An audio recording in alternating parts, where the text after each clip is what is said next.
right, good morning. Is it Monday morning? No, it's Tuesday morning. It's Tuesday. We did a show yesterday. It was Monday. Y'all, it's been yup. Taco Tuesday. Oh wow, you're suddenly much quieter than you were a minute ago. Hold on a second. Let me see if I can't bump that up a little bit. Chatter for me so I can play with your audio. Taco Tuesday. Taco Tuesday. Taco Tuesday. Taco Tuesday. Taco Wow, Tuesday.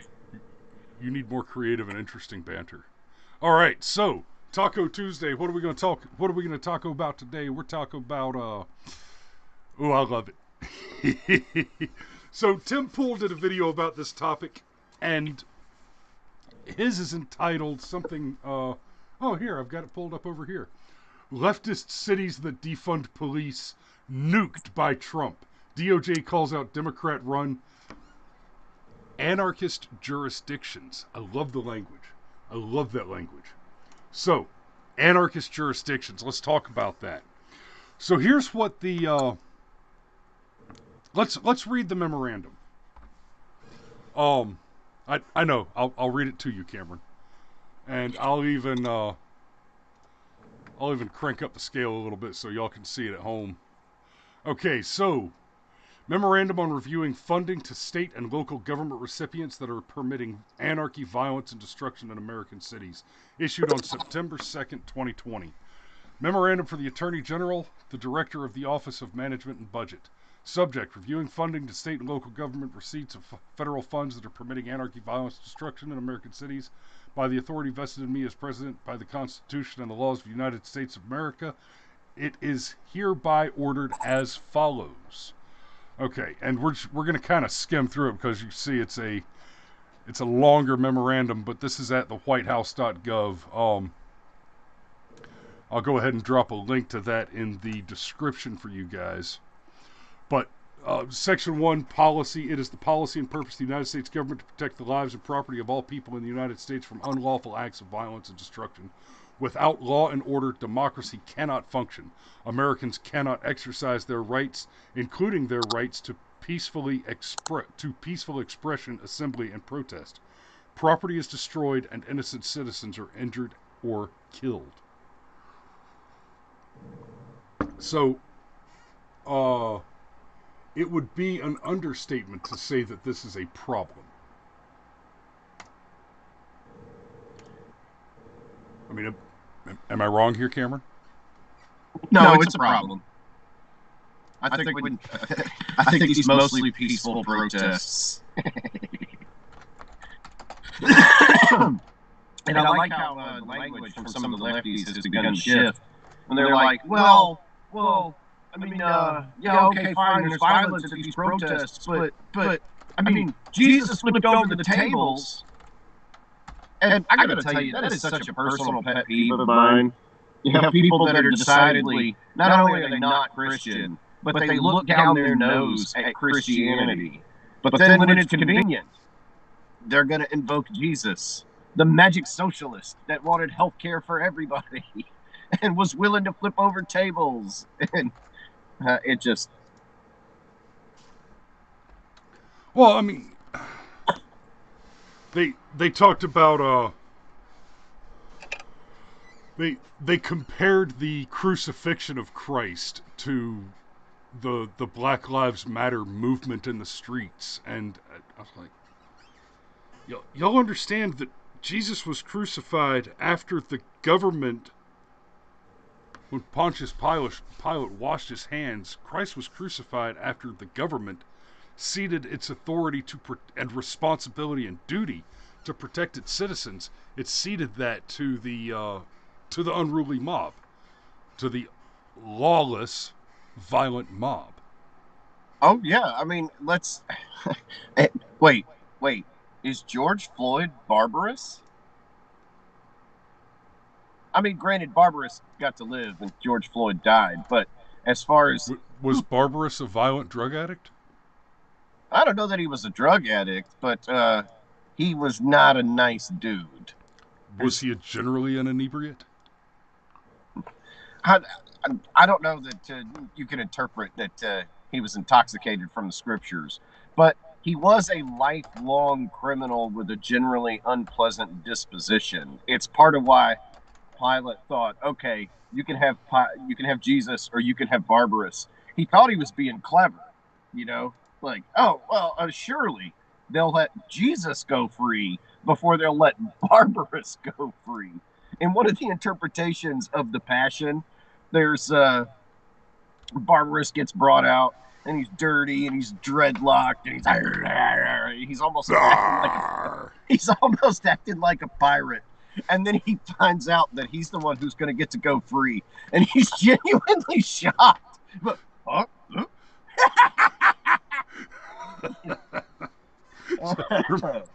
remember Hook, where they're trying to teach Robin Williams as Peter Pan, or Tinkerbell? Julia Roberts is trying to teach Peter Pan how to look like a pirate. Now limp, lean hard on the crutch. Now crack your mouth and drool. Now say R, R. Say it, mean it. R. How are you? Morning, boys. Yeah. Okay, so let's talk about the meaning of anarchist jurisdiction. And I mentioned Tim Pool's video. It got my attention on this one earlier today. Yes, earlier today. I've been up. He makes he points out the use of the language anarchist jurisdiction. It wouldn't make sense outside of this particular context, because it'd be like you're pointing at a swath of uncharted or uncivilized wilderness and saying, oh, that place over there without government, that's an anarchist jurisdiction. But we are talking about a particular context where there are designated city boundaries and borders, especially where you have, like, Manhattan's an island. If there are clear borders and the territory is defined, then to say anarchist jurisdiction is to say that that jurisdiction is ruled by anarchy. But Tim didn't take the analysis far enough. He missed a very important piece of this, and that's okay. Tim's a news analyst. He's not a military analyst, so to really understand kind of the hard meaning of what's happening with the ceding of authority to the enemy. When you say anarchist jurisdiction, what you're saying is that the appointed, established, legitimized government of the jurisdiction, say for example, New York City, has ceded its authority to the mob. It has surrendered its authority, its jurisdiction,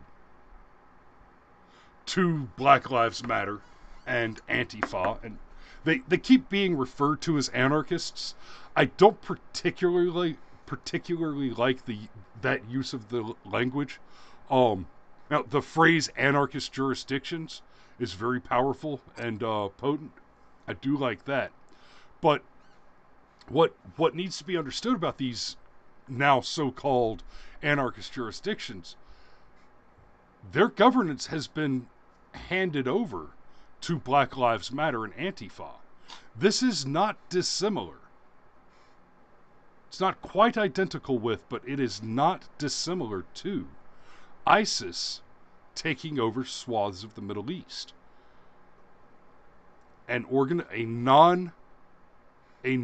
illegitimate government organization moving into an established government's jurisdiction and claiming authority and control over a territory.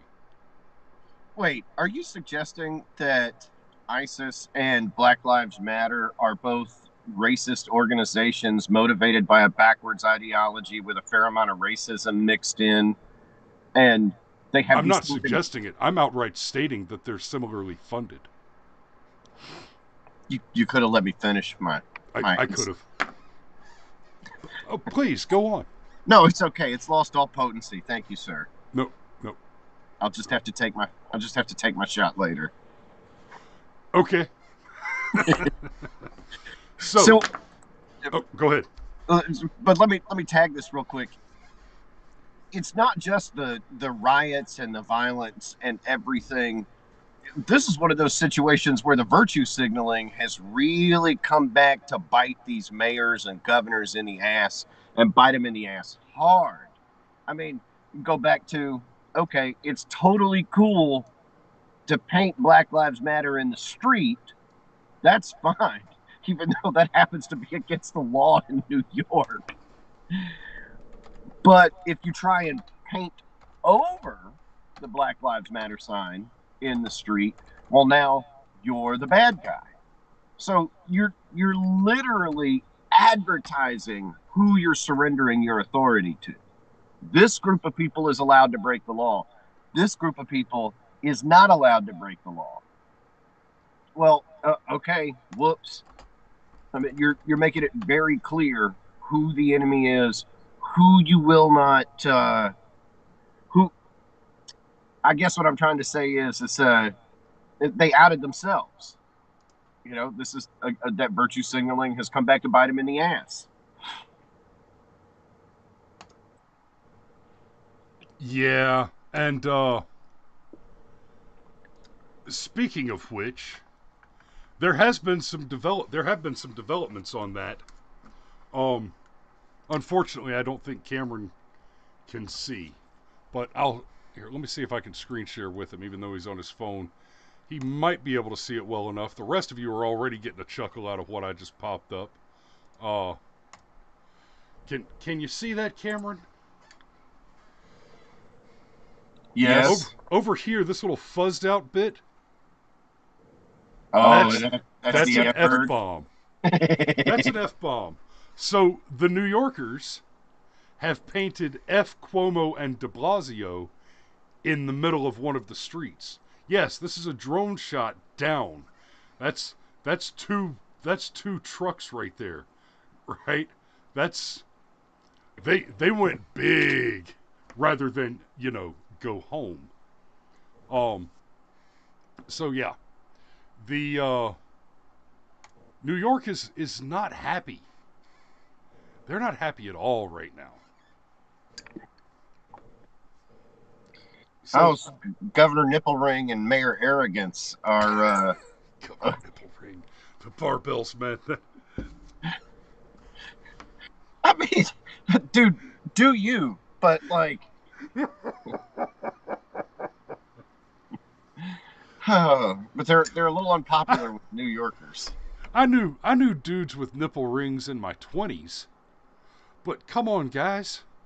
One day you got to grow up and get a real job. Stop sucking off the government teat.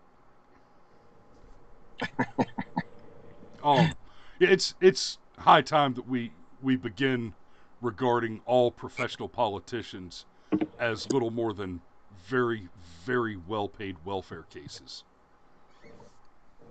Oh yeah. The only difference between them and everybody else is they can, for the most part, talk good, which is kind of what baffles me about Susan Collins. You know, I'm in Hank Johnson's district, right? Yes. Look, look. When he asked if they would accidentally tip Guam over, he said it in a very clear, strong tone of voice. It's not like he stuttered. That he did. That's right, Krista. We're represented by the island tipper. You know, I've gone back and watched that clip dozens of times, and my favorite part about it is when that military commander suddenly realizes he's serious. Oh, you're not kidding. You're really asking me this question. Because he's like, God, why me? Why me? Why me? I don't want to be here anymore. Yeah. Yes, sir. We are concerned about the risk of capsize given a further deployment of Marines to that side of the island, and in preparation, we have shorn up that side of the buoyancy of that side of the island. We have buoyed it, one might say, by adding several million additional pool noodles to its western coast.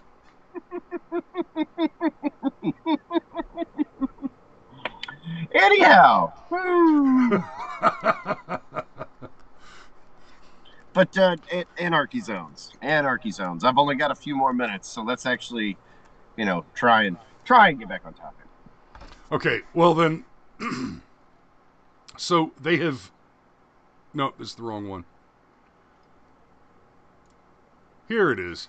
So, criteria for evaluating each city is whether a jurisdiction forbids the police force from intervening to restore order and widespread or sustained violence or destruction. Okay, that's sounds reasonable. That's 120 cities. Fit that criteria right there. 130 almost.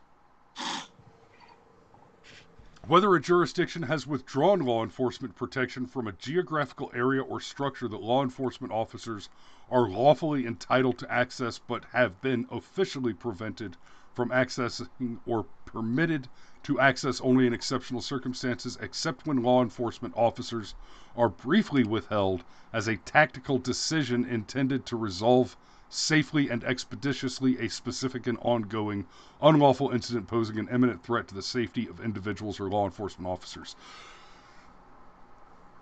Okay, so basically with that, when they looked at Portland and they were like, oh, you guys, BLM stole a police headquarters. So, before I go any further on this, let me just... For anyone who thinks that BLM is not a legitimate military threat, a legitimate threat to national security, I would just like to point out, we are talking about a force that has, by force, occupied police precincts and ejected the law enforcement therefrom. Yeah. I mean, you know what blows my mind about that is that there weren't a whole lot of dead BLMers. I mean, because police stations are basically miniature fortresses, and please believe they got lots of shotguns in the back. I mean, whoo! And yeah, frankly, if you take an armed mob and attack a police station, I'm going to use Crowder's distinction here. If you attack somebody with a weapon, or you attempt to rob somebody,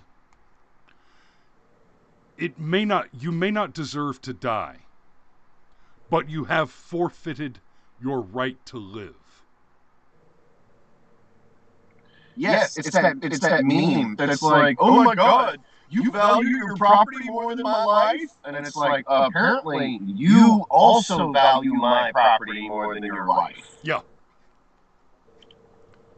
And yes, I do value my property more than your life. Than just about anybody's life. Are you kidding? I value my toenails more than I value your life. Your life is not my responsibility.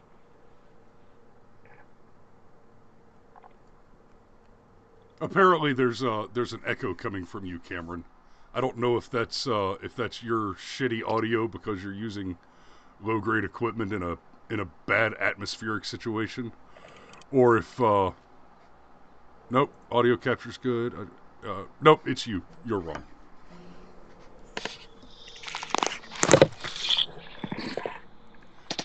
I guess it's possible that I'm so deaf that my headphones are loud enough for the microphone to pick up, but it should improve. I just needed to get some charge on my phone. Oh, that's a dramatic improvement. Y'all drop a comment and let me know if that is a similarly dramatic improvement. It's gone when you take out the insert. Okay, I'll deal with that later. That might be. Hey, talk for me. Talk. Okay, do it again. Talk. Mine. Okay. Now I think I fixed it. Y'all let me know. You're welcome. You're welcome. Okay. So, whether a jurisdiction disempowers or defunds police departments. whether a jurisdiction unreasonably refuses to accept offers of law enforcement assistance from the federal government.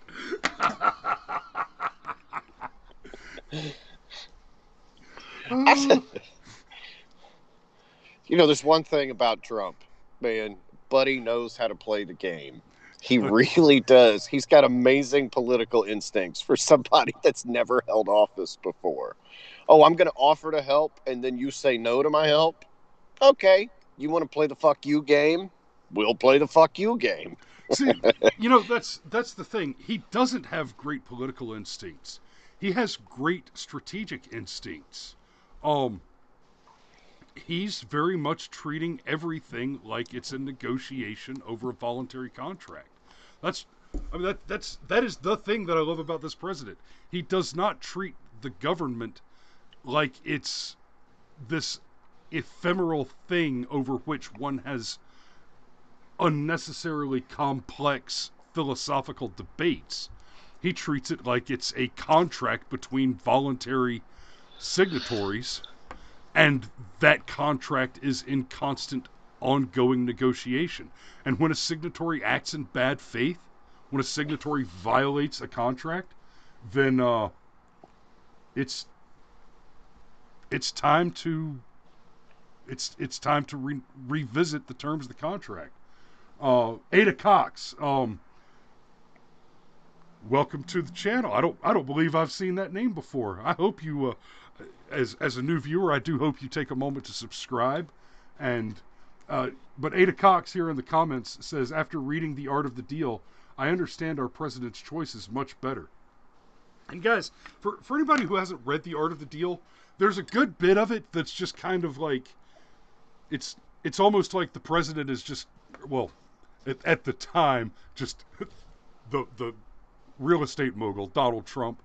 But when you read The Art of the Deal, it's almost like a part of it is kind of a journal. This is what my days look like. I'm up at this hour, and I'm on the phone, I do this, so on and so forth. But the strategies, the tactics, the kind of governing philosophy of his lifestyle is, well, it's the art of war. It's the art of war as applied to contract negotiation and business dealing. That's the art of the deal is very much the art of the war, right? That's why Trump is a big fan of using the technique he calls the big ask, right?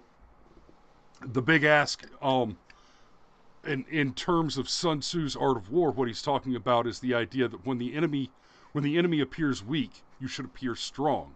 When the enemy retreats, you attack. When the enemy is strong, don't appear.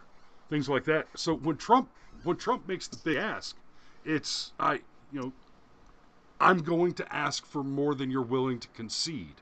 I'm not going to ask for what I want. I'm going to ask for dramatically more than what I want. And then when we negotiate down, we're going to arrive at the position that I want. And if I can get more than what I wanted to get out of the negotiation over the top, then that works out best. Another thing that people don't understand about contract negotiation, people get wrapped up in the money, when there's so much more on the table to negotiate for than the money. If you're buying a house, just trying to chew down the price of the property that you're buying so that your aftermarket profit is higher is insufficient. You need to think about making concessions that return concessions. Hey, if you'll replace the carpet, I'll back off my offer. Right? You go back and forth, and there's more on the table than the money and the property. And that's true in every negotiation. There's more on the table than the considerations, than the two primary considerations. And if you don't take the time to make that negotiation, you leave stuff on the table, which that anything left on the table is a lose-lose. Yes, if you've ever been involved in commission sales, there's a few things that they teach you, like kind of day one. Don't ever start with your best price. You would think that would be the way to go. You just go ahead and start with a fair, square deal, bang, and you're going to be the top salesman in your office. But I can assure you that way lies failure. Because everybody fancies themselves a master negotiator. They're not, but they think that they are. But they'll go, you'll see this a lot, especially selling cars. I sold cars for about a year, and people will be like, well, you know what? Can you just go ahead and match this online price, and I'll take the car right now. Okay, cool, fine. I'll match the online price. You take the car right now. And then they're like, okay, now can you give me more? And you're like, no, I actually can't. Well, yes, you can. I know you can. And then you end up not selling a car. And this is something that Donald Trump understands. I had a sales manager tell me once, and this has always stuck with me, what is the definition of a good deal? In fact, he pulled us all into the office and asked the question, what's the definition of a good deal? And everybody took a guess, and he said, you're all wrong. You're all wrong. A good deal is any deal where the two parties are satisfied with the outcome. That's correct. Yeah, and you talk about. So I sold cell phones for a while out of a little kiosk in the mall on Oglethorpe in Savannah. And I got a lot of customers come up to me that fit a certain profile, right? Didn't matter what color they were all dressed the same way, and they always had two girls with them. And a wad of cash money in their pocket. And, right. Okay, I know what's going on. And y'all, this is before smartphones. This is when the hottest phone on the market was bragging about having a 3-megapixel camera, and I sold that one. I sold the absolute crap out of that phone to real estate agents. They loved it. But this one type always had the hat on sideways, the big gold chains. He might be black or white, but he always had the hat on sideways, the big gold chains, the starter jacket or the FUBU jacket, the baggy jeans, and two women with him every time. And he'd have this big dookie roll of cash in his pocket, and he'd want the baddest phone he could get. He'd want the hottest phone with all the hottest accessories. Well, funny story about this particular joint. Honestly, it was a little shady. We, the salespeople, bought the phones from the company, and then we sold them at whatever price we wanted to sell them. So while my average commission on most phones would be $100, maybe $150, I could easily take $500 or $600 with guys like that, because I knew as soon as they came up with the two girls, well, they had to impress these two girls. They had a bunch of disposable income and no disposable machismo. So I didn't rip them off on a phone. I sold them machismo at a premium. Oh, you know what all this with with the anarchy zones reminds me of? You remember some time ago, Donald Trump made the threat that if you're a sanctuary city, we're going to withhold federal funds. Yeah, and he never did it to my satisfaction. Well, Chris. But it turns out that many of these cities that we're talking about defunding as anarchy jurisdictions are, more than 50% of Clinton's entire popular vote count.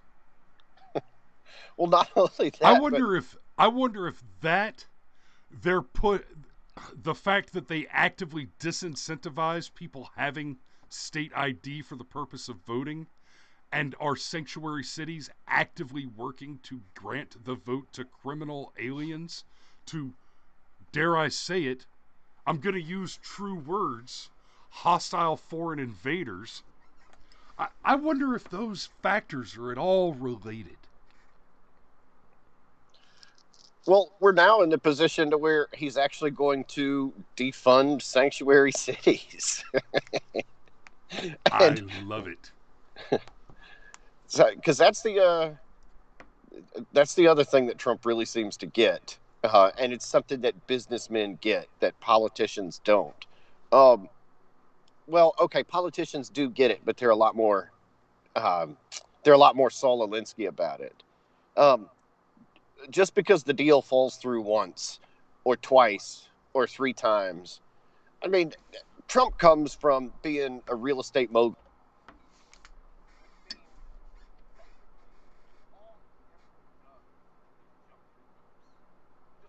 Right.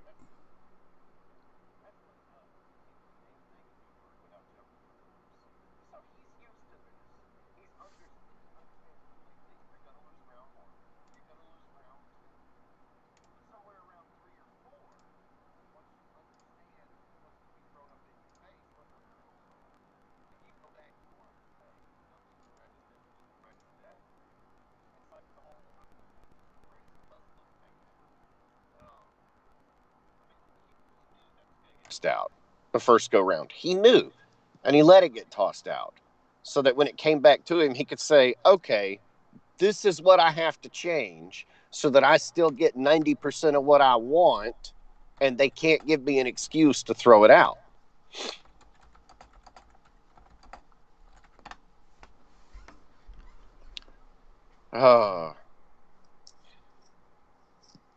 So,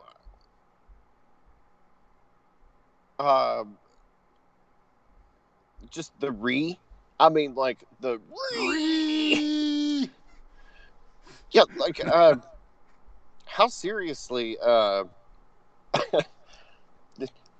guess all right, Cameron, put your thoughts together.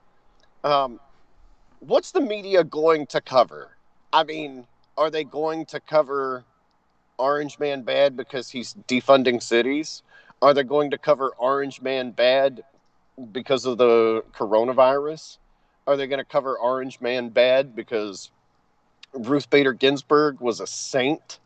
I mean, there's only 24 hours in a day. How are they going to get people spun up over all this?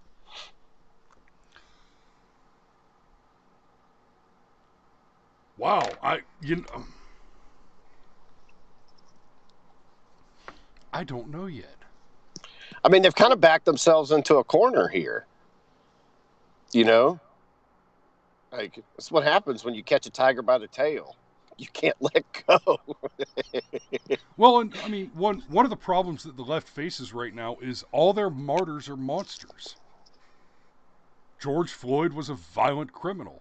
Ahmaud Arbery was a violent criminal. I pick one.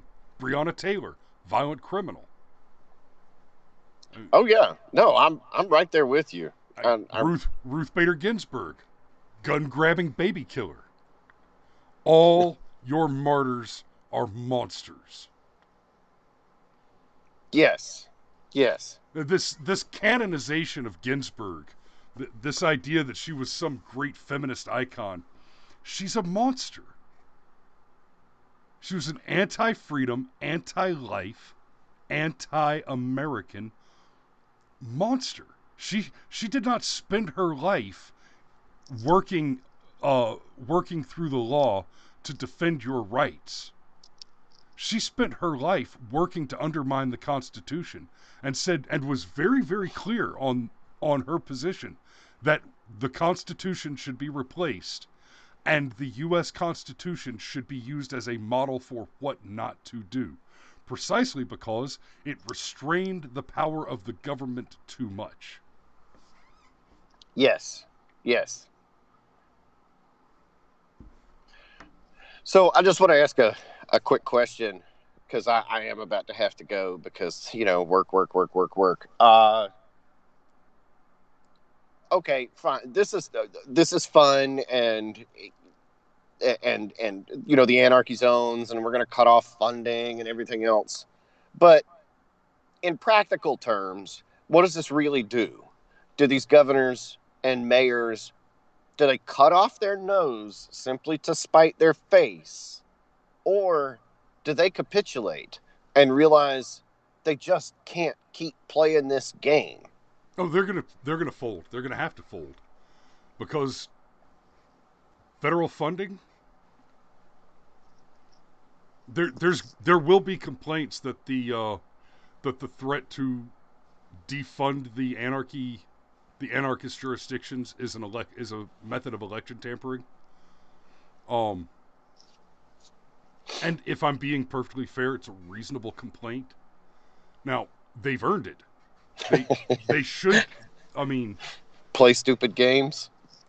Well, I mean, if you surrender the governing of a city to the anarchists, what you've essentially done is de facto seceded from the Union. You have ceded your right to vote in national elections by seceding from the United States.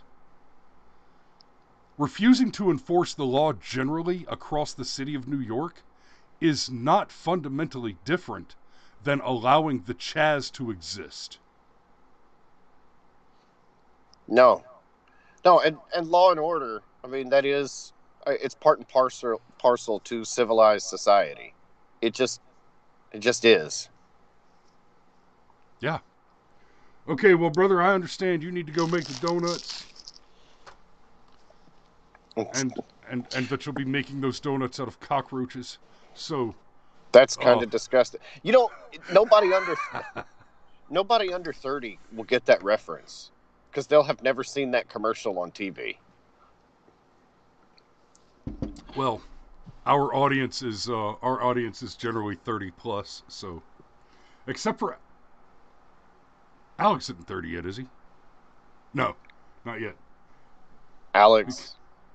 I don't think you know him. He's one of the boys that used to play airsoft with us a lot. Okay. I think he shows up in the chat as Zaluska the Slav. I think he's about 23 now. Oh, okay. Well, yeah, something like that. So, thanks for watching, guys. I think we had a good show this morning. We had a couple of technical hiccups. That's because I've been solo from the desk for nearly a month, and I had to change some things around to make that happen, like the lovely backdrop. Well, I guess that's the television I'm gesturing to. That thing over there. It's beautiful. Anyway, so thanks for hanging out, Ada Cox. I'm 30-something and have no idea what you're talking about. Okay, Ada, I'm gonna do this just for you. Cameron, hang out with me for just a few more minutes. I'm going to do this just for Ada.